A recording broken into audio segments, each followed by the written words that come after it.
नमस्कार, जनता टीवी देख रहे हैं आप। मैं हूं आपके साथ अमन त्रिपाठी। बुलेटिन का आगाज करेंगे एक बड़ी खबर के साथ। बड़ी खबर, अहम जानकारी सामने इस वक्त की है। बड़ी खबर आपको बता रहे हैं अयोध्या से। इस वक्त की है बड़ी खबर, अहम जानकारी। मुख्यमंत्री योगी आदित्यनाथ का कल अयोध्या दौरा प्रस्तावित है। सुग्रीव किला में नवनिर्मित राजगोपुरम का अनावरण करेंगे। नवनिर्माण के बाद सीएम योगी अनावरण करेंगे। वहीं रामलला और हनुमानगढ़ी का भी दर्शन करेंगे। कानून व्यवस्था की समीक्षा बैठक भी इस दौरान सीएम योगी द्वारा की जाएगी।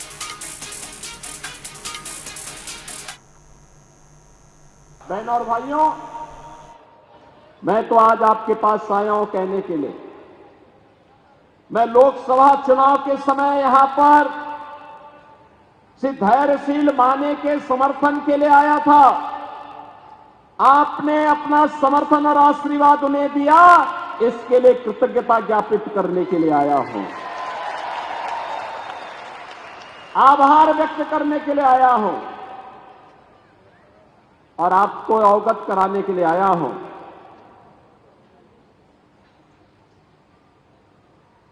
कि महाराष्ट्र के अंदर जो चुनाव वर्तमान में चल रहे हैं,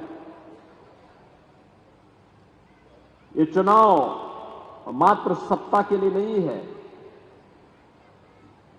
यह चुनाव महाराष्ट्र के लिए भी और भारत के लिए भी बहुत मायने रखता है। एक और प्रधानमंत्री मोदी जी के नेतृत्व में महाराष्ट्र के अंदर महायुति गठबंधन पूरे देश के अंदर एनडीए कार्य कर रहा है। उनके लिए एक भारत श्रेष्ठ भारत ही जीवन का एकमात्र ध्येय है। बिना भेदभाव के शासन की योजना हर गांव, हर गरीब, हर किसान, हर नौजवान, हर महिला को देने के लिए वह प्रतिबद्ध है। वह देश की सुरक्षा के लिए, देश की समृद्धि के लिए और शासन सत्ता उसके लिए सुशासन का एक मंत्र बन करके आता है। एक तरफ यह महायुति गठबंधन महाराष्ट्र के अंदर है, भाजपा है, शिवसेना शिंदे सेना है और एनसीपी में श्री अजीत पवार है, आरपीआई रामदास अठावले जी है और दूसरी तरफ न नीति है, न नैतिक बल है, न निर्णय लेने की सामर्थ्य है। ऐसा महाअघाड़ी गठबंधन जो देश के साथ धोखा कर रहा है, धोखा।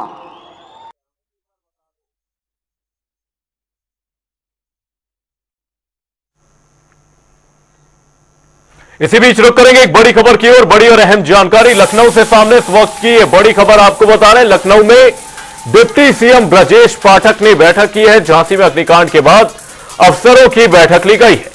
बैठक में अधिकारियों को निर्देश दिए गए हैं, सभी अस्पतालों का फायर ऑडिट दोबारा होगा। 24 घंटे एक स्टाफ वार्ड में उपस्थित रहेगा। यह बैठक की बड़ी बातें निकलकर सामने आई हैं। यह बड़ी और अहम जानकारी लखनऊ से आपको बता रहे हैं। डिप्टी सीएम ब्रजेश पाठक ने बैठक ली है। झांसी में अग्निकांड के बाद अफसरों की यह बैठक ली गई है। यह बड़ी और अहम जानकारी लखनऊ से आपको बता रहे हैं। बैठक में अधिकारियों को निर्देश दिए गए हैं, सभी अस्पतालों का फायर ऑडिट दोबारा होगा। साथ ही 24 घंटे एक स्टाफ वार्ड में उपस्थित रहेगा। ये बड़ी बातें निकलकर इस बैठक से सामने आई।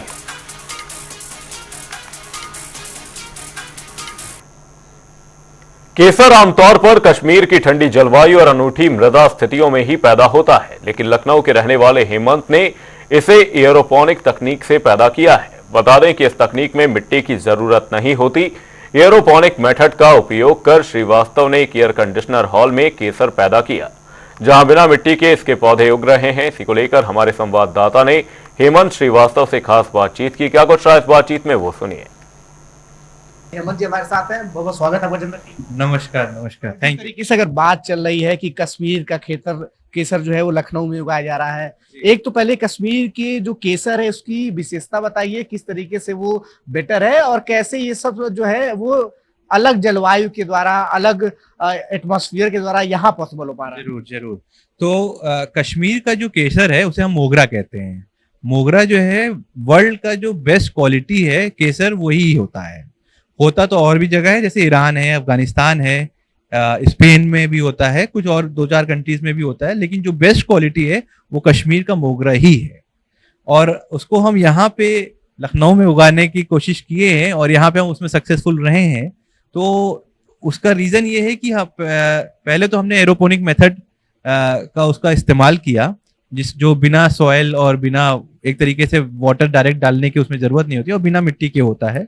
दूसरा वर्टिकल फार्मिंग का हमने उसको यूज किया क्योंकि उससे कम से कम जगह में हम ज्यादा से ज्यादा प्लांट ग्रो कर सके। तो उसका सेटअप मैं आपको दिखाता हूँ कि अगर आप ऊपर देखेंगे तो यहाँ पर चिलर है। ये ऐसे हमने 2 चिलर लगा रखे हैं, एक इधर है एक उस साइड है। तो ये चिलर जो है यहाँ पे टेम्परेचर कंट्रोल करने के लिए हमारा हेल्प करते हैं, इसी के द्वारा टेम्परेचर कंट्रोल होता है। इनके द्वारा जो है वो जो कश्मीर का टेम्परेचर है, यहाँ का टेम्परेचर लगभग इक्वल हो जाता है। हाँ, हम उसको दे सकते हैं और 24 घंटे दे सकते हैं। ये सबसे बड़ी बात है क्योंकि वहां पे टेम्परेचर चेंज हो सकता है, चेंज होता ही है सुबह से रात तक, कभी धूप है कभी शाम है, तो उस वजह से। लेकिन यहाँ पे कंट्रोल इन्वायरमेंट का सबसे बड़ा फायदा है कि हम 24 घंटे वो टेम्परेचर दे सकते हैं जो कि केसर के उगने के लिए जरूरी है। तो ये पूरा सेटअप जो है, और ये वर्टिकल फार्मिंग आप देख रहे हैं, रैक लगे हुए हैं और उसमें ट्रेस लगे हुए हैं, ये वर्टिकल फार्मिंग है। और एरोपोनिक मेथड के इस्तेमाल से यहाँ पे केसर हम ग्रो कर रहे हैं। आप देखेंगे यहाँ पे अगर सीड में देखिए आप, कोई मिट्टी कुछ नहीं है, डायरेक्ट जो सीड, इसको बल्ब कहते हैं हम, बल्ब ऐसे जैसे आया वैसे ही ट्रे में रखा हुआ है, कोई इसमें कोई तरह का मिट्टी कोई कुछ इस्तेमाल नहीं किया। अपने सहयोगी रियाज के साथ जनता टीवी के लिए विवेक शाही, लखनऊ। इसी बीच रुक करेंगे एक बड़ी खबर की ओर। बड़ी और अहम जानकारी सामने इस वक्त की है। बड़ी खबर यूपी बोर्ड परीक्षा 2025 से जुड़ी है बड़ी जानकारी आपको बता रहे, माध्यमिक शिक्षा विभाग ने घोषणा की है। यूपी बोर्ड परीक्षा की तारीखों का ऐलान किया गया है। 24 फरवरी से 12 मार्च तक परीक्षाएं होंगी। हाई स्कूल इंटरमीडिएट का टाइम टेबल जारी किया गया है। ये बड़ी और अहम जानकारी आपको बता रहे, माध्यमिक शिक्षा विभाग की ओर से बड़ी घोषणा की गई है। यूपी बोर्ड परीक्षा की तारीखों का ऐलान कर दिया गया है। 24 फरवरी से 12 मार्च तक परीक्षाएं होंगी। वहीं हाई स्कूल इंटरमीडिएट का टाइम टेबल जारी किया गया है। उत्तर प्रदेश राज्य विधिक सेवा प्राधिकरण लखनऊ के निर्देश पर 14 दिसंबर 2024 पर लोक अदालत का आयोजन किया गया, जिनमें अनेक वादों का निस्तारण किया जाएगा। अपर जिला जज ने कहा कि सभी लघु वाद, पारिवारिक स्टैंप रजिस्ट्रेशन, मोटर व्हीकल चकबंदी, उपभोक्ता फॉर्म समेत ऋण संबंधित सभी वादों का निस्तारण जनपद के सदर, गाजीपुर, मोहम्मदाबाद और जाखनिया न्यायालय और सरकारी प्रतिष्ठानों में किया जाएगा, जिसको लेकर अधिक से अधिक फरियादी पहुंचकर लाभ उठा सकते हैं। 14 दिसंबर को जो है राष्ट्रीय लोक अदालत का आयोजन किया जा रहा है, जो यहाँ पे गाजीपुर जजशिप में भी और आउटलाइन में भी लगेगा।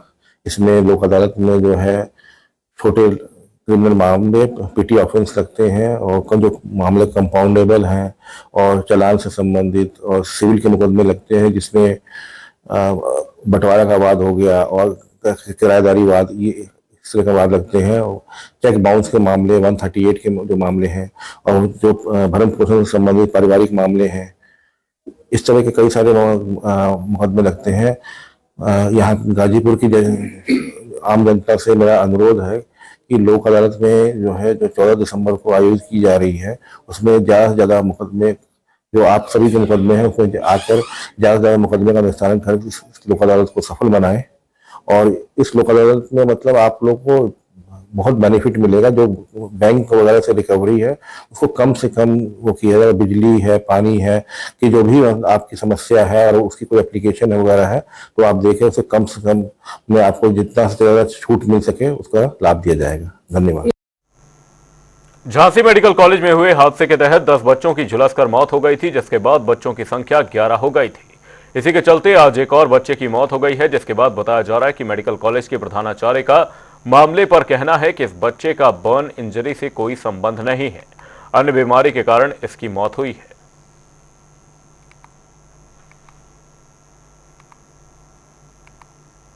दिल्ली के प्रगति मैदान में भारतीय अंतर्राष्ट्रीय व्यापार मेले का आयोजन किया जा रहा है, जहां उत्तराखंड की थीम पर जगह जगह दुकानें सजाई गई हैं, जिसका आयोजन 17 नवंबर से 27 नवंबर तक किया जाएगा। देखिए इस रिपोर्ट में।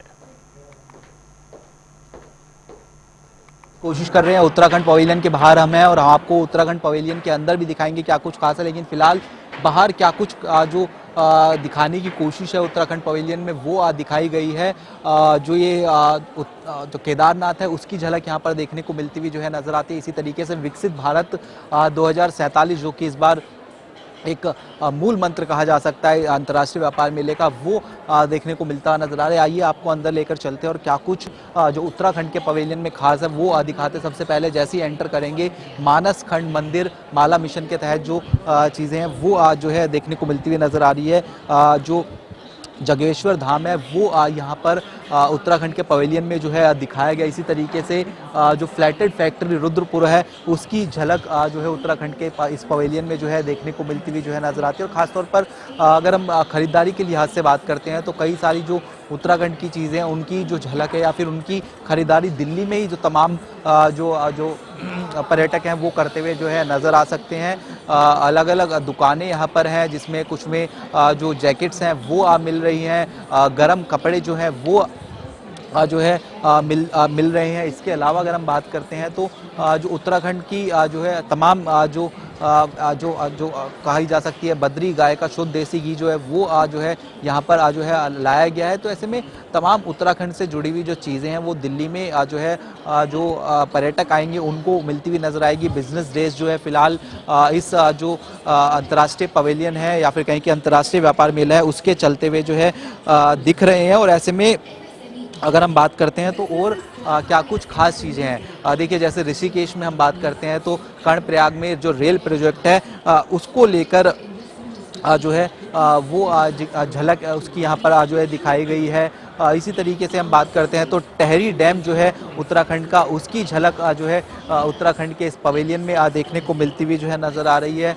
तो जो है जिस तरीके से उत्तराखंड डेवलप होता हुआ नजर आया पिछले कुछ सालों के लिहाज से उनकी झलक भी दिखाने की कोशिश है। और इसके साथ साथ जो उत्तराखंड की तमाम जो चीज़ें हैं जो उत्तराखंड की फेमस हैं उनको दिल्ली में जो है लाया गया है। व्यापारी वर्ग को प्रोत्साहन जो है वो मिलता हुआ नजर आ रहा है। इन्वेस्ट उत्तराखंड की बात की जाए, उत्तराखंड टूरिज्म डेवलपमेंट बोर्ड की बात की जाए, ऐसी तमाम जो चीज़ें हैं वो फिलहाल जो है उत्तराखंड के संदर्भ में उत्तराखंड का जो पवेलियन है उसमें जो है देखने को मिलती हुई नज़र आ रही है। आइए अब हमने आपको उत्तराखंड पवेलियन यहाँ पर दिखाया और अब उत्तराखंड पवेलियन के बाद में जो है जो अन्य राज्य का पवेलियन है वहाँ लेकर चलते हैं।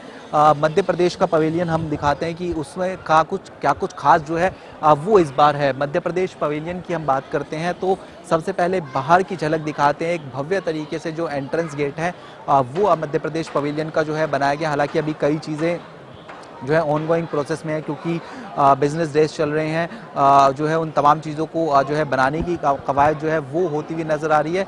बाहर से हम बात करें तो एक बेहद शानदार पवेलियन जो है इसको कहा जा सकता है।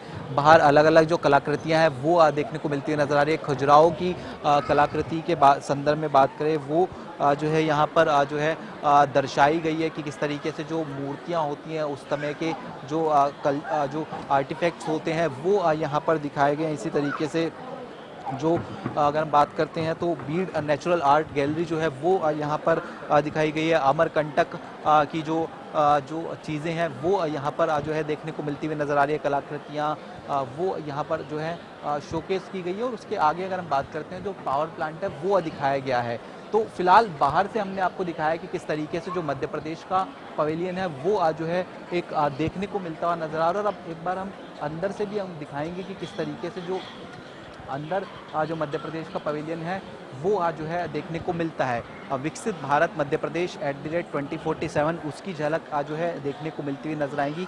हम अंदर चलेंगे और अंदर दिखाते हैं कि क्या कुछ जो खास है वो जो है देखने को मिलता हुआ जो है इस बार जो है नज़र आ रहा है। क्योंकि मध्य प्रदेश के पवेलियन की बात करते हैं तो यहाँ पर भी जो तमाम जो मध्य प्रदेश सरकार से जुड़ी हुई अचीवमेंट्स है वो दिखाने की जो कोशिश है वो जो है की गई है। इसी तरीके से मध्य प्रदेश का खान पान, मध्य प्रदेश का जो वस्त्र है, मध्य प्रदेश की जो कलाकृति है, मध्य प्रदेश की जो आर्टिफैक्ट्स हैं, वो तमाम चीज़ें यहाँ पर दिल्ली में जो है लोगों को मिल जाएंगी। ये फिलहाल जो है देखने को जो है मिल रहा है मध्य प्रदेश के इस पवेलियन में। और एक बार ट्रेड फेयर के संदर्भ में हम बता दें कि किस तरीके से, क्योंकि ट्रेड फेयर 14 नवंबर से 27 नवंबर तक चलेगा। आम लोगों के लिए ट्रेड फेयर जो है वो 19 नवंबर को खुलेगा। 14 नवंबर से 18 नवंबर तक जो बिजनेस क्लास है वो जो है एंट्री उनको मिलती हुई नजर आएगी। इस ट्रेड फेयर में जो है कई देशों के जो विदेशी स्टॉल हैं वो भी लगते हुए नजर आए हैं। ये माना जा रहा है कि जो है 60,000 से 1 लाख तक जो रोजाना विजिटर्स हैं वो इस बार ट्रेड फेयर में आने की उम्मीद जो है की गई है। टिकट के संदर्भ में बात करते हैं तो टिकट इस बार जो मेट्रो है, उसके अलावा जो अगर हम बात करते हैं ऑनलाइन जो ऐप है वहाँ पर मिलते हुए नजर आएंगे। तो ये तमाम जो चीज़ें हैं वहाँ से जो है आप अंतर्राष्ट्रीय पवेलियन में आते हुए नजर आ सकते हैं। हमने आपको दिखाया कि किस तरीके से इस बार अंतर्राष्ट्रीय व्यापार मेले में क्या कुछ खास देखने को मिलता नजर आया। हमने आपको बताया कि आप जब अंतर्राष्ट्रीय व्यापार मेले में आ रहे हैं तो कैसे आना है, मेट्रो के जरिए आना है, टिकट किस तरीके से लेनी है, किन किन डेज में आना है। जो भी टाइमिंग के लिहाज से बात करते हैं तो सुबह 10 बजे से टाइमिंग शुरू होगी, शाम को 7:30 बजे तक टाइमिंग होगी, लेकिन 5 बजे के बाद यानी 5:30 बजे के बाद कोई आता है तो उनको प्रवेश जो है नहीं दिया जाएगा। तो अंतर्राष्ट्रीय व्यापार मेले के रंग हम आपको दिखा रहे हैं और आइए कहीं और चलते हैं और फिर आपको दिखाएंगे कि इस बार अंतर्राष्ट्रीय व्यापार मेले में क्या कुछ खास जो है जनता के लिए देखने को मिल रहा है। कैमरामैन मोहित के साथ स्पर्श शर्मा, जनता टीवी, दिल्ली। केदारनाथ उपचुनाव में वोटिंग को अब कुछ दिन बाकी रह गए हैं। चुनाव प्रचार का काउंटडाउन थम चुका है। ऐसे में जहां केदारनाथ विधानसभा में दोनों ही पार्टियों के वरिष्ठ नेताओं ने मोर्चा संभाला हुआ है, वहीं दोनों पार्टियों की ओर से चल रही जुबानी जंग भी चुनावी माहौल को गर्म किए हुए है। जहां बीजेपी केदारनाथ की जनता पर अपनी उपलब्धियों की छाप छोड़ना चाहती है, वहीं कांग्रेस की मंशा भी सवालों की बौछार कर रही है। इसी कड़ी में बीजेपी प्रदेश प्रवक्ता ने कांग्रेस पर तुष्टीकरण का सवाल उठाते हुए कहा कि साल 2022 के चुनाव में जुम्मे की नमाज की छुट्टी देने की कांग्रेस ने घोषणा की गई थी। वहीं पूर्व मुख्यमंत्री हरीश रावत ने भी बीजेपी के आरोपों पर जवाबी हमले किए। हरीश रावत ने कहा कि बीजेपी झूठ के गर्भ से जन्मी है, इसलिए वह जनता के बीच झूठ फैला रही है। यहां तक कि उन्होंने बीजेपी को चुनौती तक दे डाली। बिल्कुल झूठे लोग हैं और यदि इनमें साहस है, मैं कह रहा हूं कि झूठ के गर्भ से पैदा हुए हैं। इनके मुख्यमंत्री ने झूठ बोला, इनके प्रधानमंत्री जी ने जो झूठ बुलवाएगा उनसे, गृहमंत्री से झूठ बुलवाएगा, मेरे पर मुकदमा करें। साहस है अपने। मैं तो कह रहा हूँ यदि भाजपा रैली में अपनी बाप की बेटे हैं तो मेरे ऊपर मुकदमा करें। मैं कह रहा हूँ भाजपा झूठी है, झूठी है, झूठी। देखो, कांग्रेस पार्टी ने तो कोई ये पहली बार ऐसा काम नहीं किया है। अभी आपने हरियाणा के चुनाव हुए, कितना झूठ बोला था, उसका नतीजा क्या निकला। जब देश का चुनाव हुआ तो उन्होंने कहा कि साहब हम तो संविधान बदलने वाली पार्टी हैं, संविधान बचाना है, उसका क्या असर हुआ। अगर आप इसी उत्तराखंड को देख लेंगे तो वो जिस बात को कह रहे हैं, कांग्रेस तो सिर्फ कह रही है, आरोप लगा रही है, जिसपे कोई दूर दूर तक न सच्चाई है न किसी के मन में ये विषय है। लेकिन हमने जब 2022 का चुनाव लड़ा था उसमें कांग्रेस के मुस्लिम तुष्टीकरण की नीति का, उनका वो आदेश जो उनके मुख्यमंत्री के द्वारा जारी हुआ कि हम जुम्मे की नमाज की छुट्टी देंगे, वो हमने दिखाया ना आपको दिखाया। आज उसी तरह उन्होंने कर्नाटक के अंदर, हिमाचल के अंदर जो वादे किए थे ऑन द रिकॉर्ड, आप लोगों की प्रेस कॉन्फ्रेंस करके उन्होंने किए थे, एक भी वादा ऐसा नहीं है जिसको कांग्रेस ने पूरा किया। हल्द्वानी के बुद्ध पार्क में उत्तराखंड पुलिस भर्ती में महिलाओं के अधिकारों पर हनन, बढ़ती महंगाई, बेरोजगारी, स्मार्ट मीटर लगाने के विरोध में युवा कांग्रेस नेता के नेतृत्व में राज्य सरकार के खिलाफ जोरदार नारेबाजी, प्रदर्शन करते हुए पुतला दहन किया गया। इसी के चलते कांग्रेस नेता ने पुलिस भर्ती में महिलाओं के पद आरक्षित न होना बेहद दुर्भाग्यपूर्ण बताया। साथ ही उन्होंने कहा कि उत्तराखंड में स्मार्ट मीटर को किसी भी कीमत में सहन नहीं किया जाएगा और जल्द उग्र आंदोलन किया जाएगा।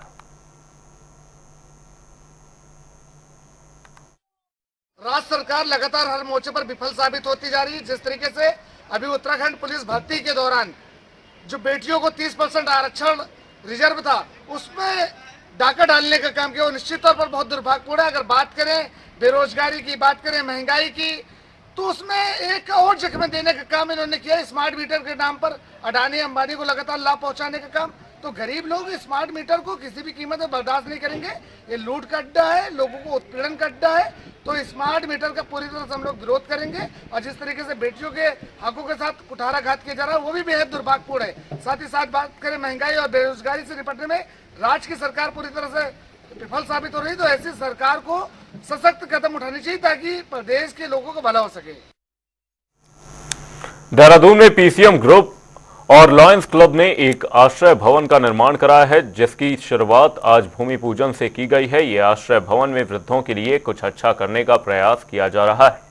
इस मौके पर उत्तर प्रदेश महिला आयोग की अध्यक्ष बबीता चौहान भी पहुंची। आपको बता दें कि इस मौके पर लॉयंस क्लब इंटरनेशनल के चेयरमैन ने कहा कि देहरादून में वृद्ध लोगों के लिए पीसीएम और लॉयंस क्लब की तरफ से आश्रय भवन बनने जा रहा है और उम्मीद है कि इस भवन में हम यहां आने वाले लोगों को एक अपनापन और समय दे सकें। इसके लिए हर संभव कोशिश की जाएगी।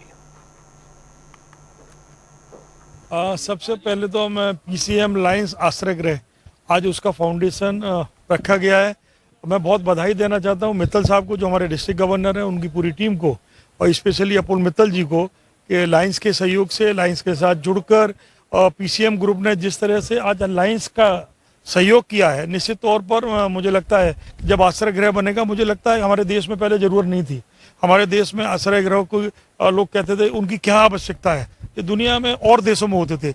लेकिन आज आप देख रहे हैं जिस तरह का कल्चर बढ़ रहा है, बहुत सारे लोग हैं जो आज घरों में रहना चाहते हैं और जिनके बच्चे आज दुनिया से दूसरे देशों में चले गए, हमारे देश से। कई लोग ऐसे हैं कि जिनके बच्चों में आपस के रिश्ते अच्छे नहीं हैं। तो ये आश्रय गृह नहीं, एक परिवार होगा, एक मंदिर होगा।